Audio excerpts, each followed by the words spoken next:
The man who brags that he works with half his brain tied behind his back is the subject of a full-court media press by the White House. Chief Washington correspondent Jim Angle reports tonight on why the Democrats are trying to make political hay over a radio personality. Rush Limbaugh has been the #1 radio talk show host for years, but Democrats have suddenly elevated him, apparently in an effort to rally their troops, and are now depicting him as the de facto head of the Republican Party. His comment that he wants the president to fail certainly does benefit our side in promoting President Obama's policies. And in what appears to be an orchestrated campaign, the White House chief of staff also accused Limbaugh of praying for failure. He's asked for President Obama and called for President Obama to fail. That's his view. Limbaugh, a leader of conservative thought, is intentionally provocative and unapologetic. But he explained once again today that he isn't just reflexively hoping Mr. Obama will fail, but rather opposes his policies because he thinks they're wrong.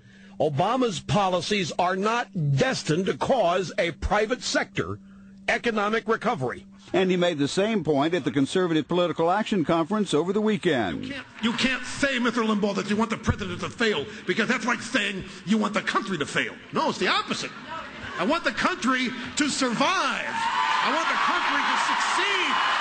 But why would Democrats want to elevate Limbaugh this way? Because Democratic pollster Stan Greenberg and CNN commentator James Carville started polling last fall and found Limbaugh's a good whipping boy to rally liberal troops. He is very unpopular with Democrats. He's very unpopular with independents. Republican Party Chairman Michael Steele, who hopes to broaden the GOP, had a recent dust-up with Limbaugh, calling him an entertainer. Conservative commentators know Limbaugh's role is to skewer policies he opposes, not worry about the reach of the party. This is not his role to try to win swing voters in the suburbs.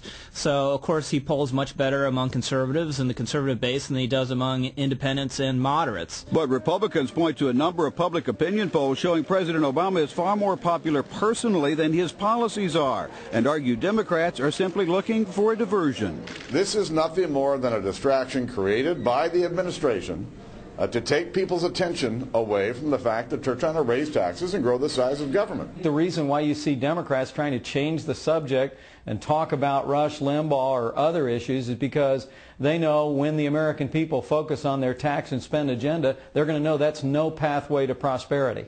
Limbaugh took up that very point today and invited President Obama to come on his show and debate the issues. Operators are standing by. In Washington, Jim Angle, Fox News. While